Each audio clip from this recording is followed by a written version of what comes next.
Bismillahirrahmanirrahim. Assalamualaikum warahmatullahi wabarakatuh. Alhamdulillahirabbil alamin. Ya Rabbana lakal hamdu kama yanbaghi li jalali wajhika wa li'azimi sultanik. Nashhadu an la ilaha illallah wahdahu la syarikalah wa nashhadu anna Muhammadan abduhu wa rasuluh. Allahumma salli wa sallim ala sayyidina rasulikal mustafa Muhammadin wa ala alihi wa sahbihi wa man tabi'ahum bi ihsanin ila yaumiddin. A'udzu billahi minasyaitonir rajim. Wa idz qulna lil malaikati isjudu li Adam fasajadu illa iblis aba wastakbara wa kana minal kafirin. Shadaqallahul azim. Rabbi shrah li sadri wa yassir li amri wahlul 'uqdatam min lisani yafqahu qawli. Kaum muslimin dan muslimat yang kami muliakan, alhamdulillah kita kembali bertemu di Masjid Raya Syekh Ahmad Khatib Al-Minangkabawi ini, atau yang dahulu kita kenal Masjid Raya Sumatera Barat. Semoga pertemuan singkat kita ini, menit-menit yang kita pakai untuk beribadah, membuktikan kita tunduk kepada Allah Ta'ala, benar-benar Allah berkahi, menghasilkan banyak hasanat, pahala kebaikan yang menjadi jalan pemberat timbangan kebaikan kita esok di mizan Allah Subhanahu wa Ta'ala. Dan kita juga memohon kepada Yang Maha Mencipta agar kebaikan ini adalah bukti kita dituntun untuk selalu istiqamah, teguh pendirian di atas agama Allah ini, agar kita pulang bisa melafazkan kalimah terakhir la ilaha illallah. Jamaah yang kemuliakan, mari kita gerakkan lisan kita secara bersama membaca salawat memuliakan Nabi. Allahumma salli ala Sayyidina Muhammadin wa ala ali Sayyidina Muhammad wa sallallahu alaihi wasallam. Tanpa terasa hari-hari agung ini berjumpa dengan kita. Ini adalah hari ke-9 Muharram, yang dimana Nabi di tahun beliau meninggal dunia menyampaikan untuk berbedanya kita dengan Yahudi hanya memuliakan Asyura 10 Muharram, maka beliau bersabda, la in baqitu ila qabilin la asumannat tasi'. Kalau seandainya aku hidup sampai tahun depan, aku akan berpuasa juga pada hari ke-9 Muharram. Maka berbahagialah kita yang diberi kesempatan untuk berpuasa pada hari ini, dan juga semoga kita bisa melengkapinya besok, puasa hari Asyura 10 Muharram yang dijanjikan oleh Nabi SAW sebagai jalan pengampunan dosa selama 1 tahun. Bapak, Ibu, Saudara saudari yang kemuliakan, pertemuan singkat ini kami ingin sedikit menggarisbawahi sejarah kita umat manusia mulai dari Adam alaihissalam, yang secara lafaz mungkin kita pahami diulang oleh Allah di beberapa tempat dalam Al-Quran. Walaupun tentu kita setuju dengan bahasa ulama tafsir, tidak ada pengulangan dalam Al-Quran. Kisah permusuhan iblis terhadap Adam ini kita akan jumpai dalam banyak tempat dalam Al-Quran, di antaranya dalam surah Al-Baqarah yang tadi kita baca salah satu ayatnya. Demikian juga nanti kita jumpai dalam surah Al-A'raf, demikian juga dalam surah Al-Hijr, demikian juga dalam surah Al-Kahfi dan dalam surah Thaha. Kisah-kisah ini di beberapa tempat memang tidak sama. Kenapa? Ada penegasan-penegasan yang berbeda di antara satu surat dengan surat yang lain. Maka Allah memilihkan susunan wahyu, bagian lengkap awalnya itu diletakkan dalam surah Al-Baqarah. Maka memang di sini umat Islam tidak boleh tidak membaca. Kita ini disunnahkan membaca Al-Quran minimal 1 juz sehari supaya kita tidak lupa. Bapak Ibu jamaah semua, supaya kita tidak lupa. Karena lupa itu senjata syaitan. Maka melawan senjata syaitan itu jo inge. Jalan inge itu adalah mengulang. Maka Nabi menyuruh kita untuk mengkhatamkan Al-Quran sekali dalam sebulan. Bahkan sahabat yang meriwayatkan hadis yaitu Abdullah bin Amr bin As radhiyallahu anhuma, karena beliau tipe yang rajin, beliau minta tambah. Beliau mengatakan ke Nabi, "Inni utiqu aktsara min dzalik." Saya sanggup Rasulullah untuk baca Al-Quran di atas itu, di atas sekali sebulan khatam. Maka kemudian Nabi menyampaikan kepada beliau, menyuruh beliau untuk khatam sekali dalam 20 hari. Beliau minta tambah lagi, maka diberi khatam sekali 10 hari. Beliau minta tambah lagi, maka diberi khatam sekali sepekan. Kemudian ada riwayat lain yang menjelaskan bahwasanya kalau orang khatam kurang dari 3 hari maka dia tidak paham. Hanya baca huruf-huruf tapi tidak ngerti. Maka disinilah kita dapati Imam Ghazali rahimahullah dalam kitab Ihya beliau menyampaikan sebaiknya paling tinggi kita itu khatam 2 kali dalam sepekan. Nah ini kan standar yang luar biasa. Maka bekolah mengaji ulama-ulama soleh terdahulu itu Bapak Ibu. Wak bawa kaji ko turun. Ko indakna ka bisa khatam sekali sebulan, oke.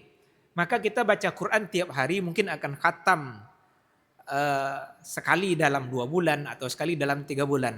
Usaha kita sama Bapak Ibu, yaitu jangan sampai wak lupa. Nah maka di sini permusuhan iblis terhadap Adam ini kita tidak boleh lupa. Karena kalau kita lupa siapa yang musuh, siapa yang kawan.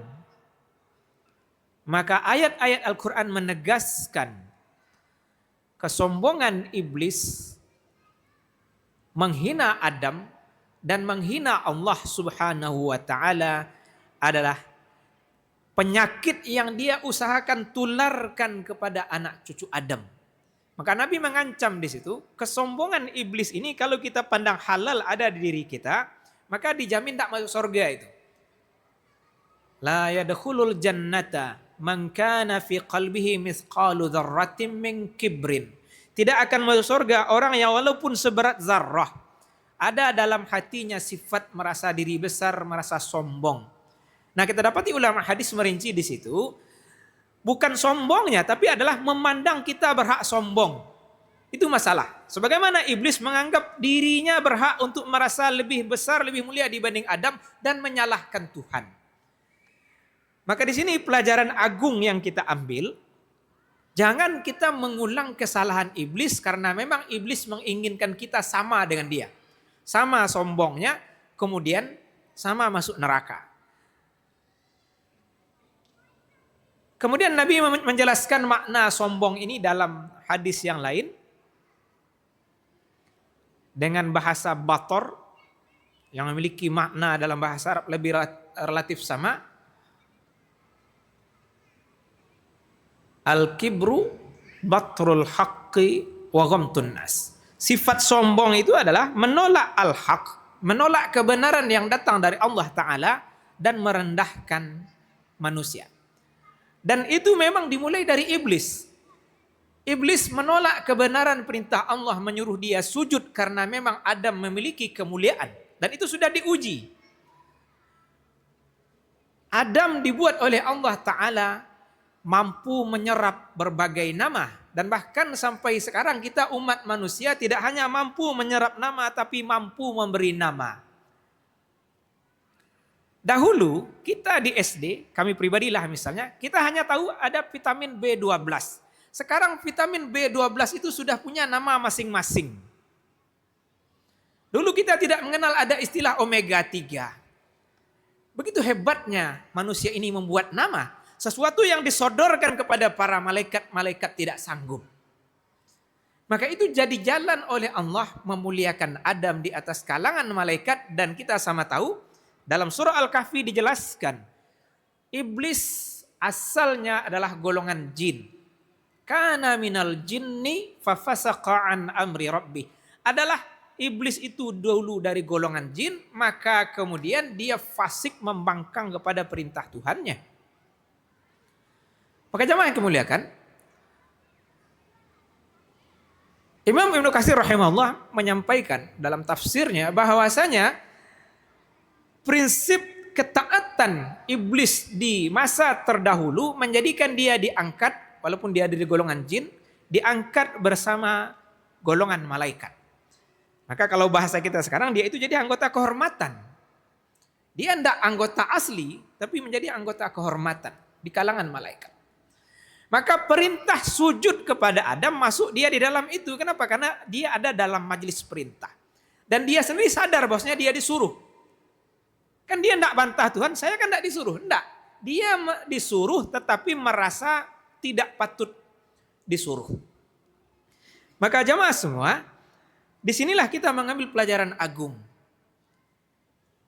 Definisi sombong yang dijelaskan oleh Nabi itu sangat penting kita garis bawahi. Karena sombong memiliki 2 sisi, satunya vertikal ke atas dan satu lagi dia ke bawah. Sombong adalah menolak kebenaran yang datang dari Allah Subhanahu wa taala. Sombong adalah tidak mau membenarkan Al-Quran secara menyeluruh. Sombong adalah tidak mau mentaati, meneladani Muhammad SAW dalam seluruh sisi kehidupan kita sesanggup yang kita bisa. Kenapa? Karena itu al-haq yang datang kepada kita. Demikian juga sombong adalah merendahkan manusia. Menganggap diri kita lebih mulia dibanding orang lain.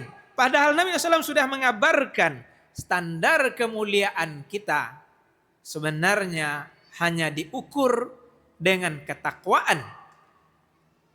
Tidak ada kelebihan satu kaum di atas kaum yang lain. Tidak ada kelebihan satu individu di atas individu yang lain kecuali dengan sifat takwa. La fadla li'arabiyyin ala a'jamiyyin wa la a'jamiyyin ala arabiyyin illa bittaqwa.